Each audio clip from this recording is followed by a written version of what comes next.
भद्दा मजाक कर रहे हो तुम 13 करोड़ निवेशकों के साथ, 12 लाख कार्यकर्ताओं के साथ भद्दा मजाक। देश का गृह मंत्री हरेआम ऐलान करता हो कि 5,000 करोड़ रुपए देश के निवेशकों को मिलेगा। आप परेशान मत हो, और 9 महीने में माननीय सुप्रीम कोर्ट के दिशा निर्देशन के बाद भी सारा एप्रोच आउट को वापस चला जाता हूं। भद्दा मजाक सही तो हो क्या है? कहते हो कि नजदीकी सेवा केंद्रों में जाकर के अपने अपने पोर्टल पे दावे प्रस्तुत कर दो। केवल गरीब आदमी जिसने भीख मांग करके पैसे जमा किया था, वो भीख मांग करके पोर्टल में दावे प्रस्तुत किया। एक पेपर पे 100 रुपए, 10 रुपए की जगह 200, 300 रुपए लोगों ने ले लिए। करोड़ों रुपए पोर्टल में दावा प्रस्तुत करने के नाम पे राजस्व में चला गया, और बदले में बाबा जी का छुल्लू आया।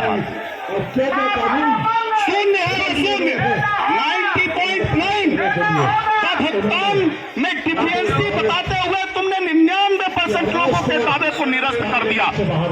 किसके साजिश के साथ किया? क्या देश की सरकार ये करती है क्या? देश की सरकार अपना ही पैसा मांगने वाले के साथ इस तरह का व्यवहार करती है। तुम जहां से सोचना बंद करते होगे, कभी कभी लोग वहां से सोचना भी शुरू कर देते होंगे। ये ध्यान रखना। तुम देश की सत्ता की कुर्सी पे बैठे हो जनता के नाते, नहीं तो यही देश तुमको कहता है तुम्हारे पास डिग्री ही नहीं है, डिग्री ही नहीं है। 80% से ज्यादा संसद में बैठे लोग भ्रष्टाचारी और बलात्कारी। ऐसे लोगों को सत्ता में हमने ही चुना है, तो थोड़ा खमियाजा हम जैसे लोगों को भुगतना पड़ेगा। ये हमको भी समझने की जरूरत है कि जब अपने सदनों में चुनाव करने की स्थिति आए तो ऐसे लोगों का मूल्यांकन कराइए, ऐसे लोगों का सर्वे कराइए जिसके ऊपर एक भी आरोप ना हो, और समाज का अंतिम वर्ग जो समाज के लिए सोचता हो उसी को उठा के नेता बना दीजिए। बने रहते हैं तो अराजक हो जाते हैं। ये देश के संविधान को बदलने की तैयारी कर देते हैं। ये स्वयं सत्ता प्रेस काबिज होकर के न सिर्फ देश के लोगों का खून चूसते हैं, बशर्ते तमाम ऐसे परिवार के लोगों का भी खून चूस ले जाते हैं जिनको जिन्होंने जीवन भर समाज और देश के लिए अपना योगदान दिया। चुनाव आता है तो कर्पूरी ठाकुर जी को भारत रत्न देने की तैयारी करते हो। बिहार की जनता को मूर्ख समझ रखा क्या? कहां थे नरेंद्र मोदी जी और कहां थे नीतीश कुमार? लोकसभा का चुनाव आता है और कर्पूरी ठाकुर याद आते हैं। मूर्ख बनाना चाहते हो जब इसी बिहार की सड़कों, दिल्ली की सड़कों पे तमाम गरीब पीड़ित बिहार के लोग तालियां पत्तियां कसते हुए विभिन्न राज्यों में पाए जाते हो। कहां बिहार के नेता जो एक बार इनकी सुधी लेने इसी दिल्ली में आते हो?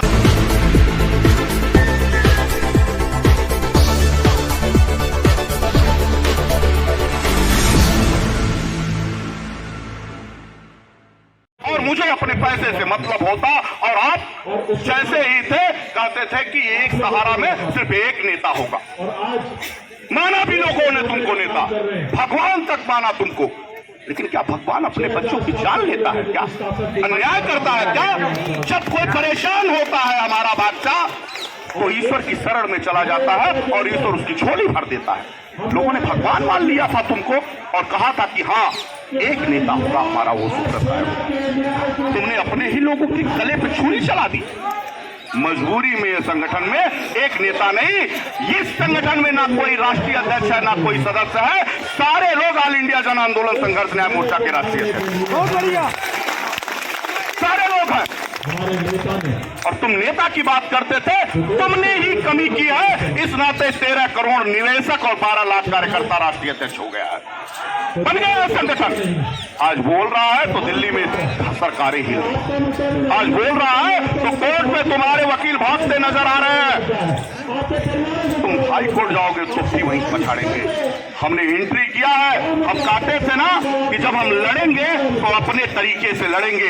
हम पैसे नहीं मांगते, हमको पैसे की जरूरत नहीं है, लेकिन इस आंदोलन को चलाने के लिए, इस आंदोलन के सिस्टम को लाने के लिए हमारे तमाम साथियों का भागीदारी सुनिश्चित होना चाहिए। ये पैसा सिर्फ अभय देव का नहीं है। एक ही रुपया अगर कोई संगठन में मदद करता ना तो हमारे पास 13 करोड़ मुझसे आते, 13 करोड़, और 13 करोड़ में मत आते आप अपने घरों पे, बैठे रहते आप अपने घरों पे। तमाम वो संसाधन है, रामलीला जंतर मंतर तो क्या, रामलीला मैदान में लोगों की भीड़ खड़ा करके आपको हैसियत अपना दिखा देगा। आप ईमानदार नहीं है, अपने पैसे के प्रति जवाबदेह नहीं है। तमाम लोगों के डाइवर्जन के शिकार हैं। इस नाते हम 4 साल तक लड़ रहे हैं। इस नाते कि हमारे पास अब अंतिम विकल्प कुछ है ही नहीं। आपके लिए हो सकता है वो संकल्प न हो, लेकिन हमारे साथियों और मेरे लिए वो संकल्प है। मैं कल घर किस आधार पे जाऊंगा, किस आधार पे इस दिल्ली को छोड़ के जाऊंगा। मैंने कहा था दिल्ली में आऊंगा तो पैसा लेके वापस जाऊंगा, अन्यथा मर के जाऊंगा। मेरे पास अंतिम विकल्प है कि अगर पैसा नहीं मिला तो अभय देव को मरने की जरूरत है। आन पड़ी है और तब मैंने संकल्प लिया कि अब भूख हड़ताल पे रहना होगा, अंतिम अस्त्र और ब्रह्मास्त्र का प्रयोग करना होगा। मैं रहूं ना रहूं इस विषय से कोई फर्क नहीं पड़ता। देश के आजादी के दीवानों ने फांसी हंसते हंसते चूमा था, तब जाके देश आजाद हुआ। ये आर्थिक आजादी की बड़ी आजादी की लड़ाई है। इस देश की पहली आर्थिक आजादी की लड़ाई है जो भ्रष्टाचार युक्त भारत का निर्माण की बात करती है। हर भ्रष्टाचारियों की जगह उनके जेल के सलाखों के पीछे हो और स्वच्छ भारत का निर्माण हो, ताकि कोई अपराधी किसी को ठगने ना पाए। अगर इसके लिए अभय देव की जान चली जाए तो उसके बाद ना जाने कितने अभय देव तैयार होकर खड़े हैं। ये इतनी बड़ी फैक्ट्री बन के खड़ी है कि वो उसमें अभय देव है तो पूजिता मिश्रा है, मोहित कुमार जैसे लोग हैं, उर्मिला गुप्ता जी और शहनाज जैसे लोग हैं। ना जाने कितने लोग अभय देव बन के भूख हड़ताल खत्म नहीं होगी, मरते भले ही लोग रहेंगे, मरते भले ही लोग रहेंगे। तुम्हारी हिम्मत और तुम्हारा दुस्साहस देखते हैं कि इस स्वतंत्र भारत के संवैधानिक व्यवस्थाओं में तुम कितने लोगों की जान लेते हो। देश के प्रधानमंत्री जी, देश की सत्ता आपको भ्रष्टाचारियों की मदद करने के लिए नहीं, पीड़ित शोषित वंचितों को न्याय दिलाने के लिए। कोई अपराधी और भ्रष्टाचार करता हुआ लोग हो उसकी जेल की सलाखों के पीछे रहते। हत्या मजाक कर रहे हो तुम 13 करोड़ निवेशकों के साथ, 12 लाख कार्यकर्ताओं के साथ, भद्दा मजाक। देश का गृह मंत्री हरेआम ऐलान करता हो कि 5,000 करोड़ रुपए देश के निवेशकों को मिलेगा। आप परेशान मत हो और 9 महीने में माननीय सुप्रीम कोर्ट के दिशा निर्देशन के बाद भी सारा एप्रोच आउट पे वापस चला जाता हूं। मतलब मजाक नहीं तो और क्या है। कहते हो कि नजदीकी सेवा केंद्रों में जाकर के अपने अपने पोर्टल पे दावे प्रस्तुत कर दो कि कोई गरीब आदमी जिसने भीख मांग करके पैसे जमा किया था वो भीख मांग करके पोर्टल में दावे प्रस्तुत किया। एक पेपर पे 100 रुपए 10 रुपए की जगह 200 300 रुपए लोगों ने ले लिए। करोड़ों रुपए पोर्टल में दावा प्रस्तुत करने के नाम पे राजस्व में चला गया और बदले में बाबा जी का छुल्लू आया। शून्य है, शून्य 90.9 का भुगतान में डिफिशिएंसी बताते हुए तुमने 99% लोगों के दावे को निरस्त कर दिया। किसके साजिश के साथ किया? क्या देश की सरकार ये करती है? क्या देश की सरकार अपना ही पैसा मांगने वाले के साथ इस तरह का व्यवहार करती है? संविधान को बचाने के लिए तो सड़क पे तो जनता आएगी ही, क्रांति तो आती ही आती है और शुरुआत हमेशा कहते हैं कि गांव से होती है। इसलिए और शुरुआत जो दिल जिसके पास होता है, दिमाग कम होता है, वो करता है। हम दिल की बात सुनते हैं, दिमाग नहीं लगाते। और हम गांव के लोग हैं, ये गांव से भारत सुन लीजिए। हम कोई कानून नहीं मांग रहे, हम कोई व्यवस्था नहीं मांग रहे, हम कोई आपकी योजना नहीं मांग रहे। हम मात्र गरीब परिवार के लोगों के भुगतान मांग रहे हैं। हम किसी ऐसे भी लोगों का भुगतान नहीं मांग रहे जो भ्रष्टाचार करके अपने अनलीगल तरीके से सहारा के प्रबंधन तक में पैसा जमा, हम उसका भी पैसा नहीं मांग रहे। हम पीड़ित लोगों का पैसा मांग रहे हैं जो अपने वैध दस्तावेज आपको सौंप दिए हैं। जांच करा लो। आधार तुमने बनवाया, दे दिया। बैंक तुमने बनवाया, दे दिया। बैंक अकाउंट तुमने खोलवाया, दे दिया। फंड सहारा ने दिया, दे दिया। क्या लोगे? जान लोगे क्या? यह तुम्हारी जिम्मेदारी है कि तुम उसको जांच करो। यह तुम्हारी जिम्मेदारी है कि भारत की सरकार तमाम उन कोर्टों से और तमाम उन व्यवस्थाओं से जो सहारा प्रबंधन तंत्र ने गलतियां किया हो, उसको जेल के सलाखे के पीछे डाल के उसके पैसे दस्तावेज ले आओ। तुम्हारी जिम्मेदारी है। या किसी निवेशक की जिम्मेदारी है, किसी कार्यकर्ता की जिम्मेदारी नहीं है। 3 करोड़ 84 लाख लोगों ने अगर दावे प्रस्तुत किए हैं तो देकर तो उनका पैसा? बाद में देखा जाएगा। तिरंगे की दोनों तुम्हारे पास जो आया है। वैसे तो हमने 13 करोड़ निवेशकों के लिए तमाम जो है सोशल साइटों पर चारों सोसाइटियों में 86 करोड़ रुपए से ज्यादा की दस्तावेज प्रस्तुत कर दिया है।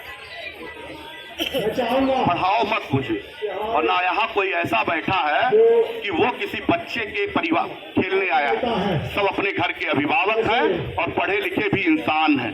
आप लोग तुम जहां से सोचना बंद करते होगे, कभी कभी लोग वहां से सोचना भी शुरू कर देते होंगे। ये ध्यान रखना। तुम देश की सत्ता की कुर्सी पे बैठे हो जनता के नाते, नहीं तो यही देश तुमको कहता है तुम्हारे पास डिग्री ही नहीं है। डिग्री ही नहीं है।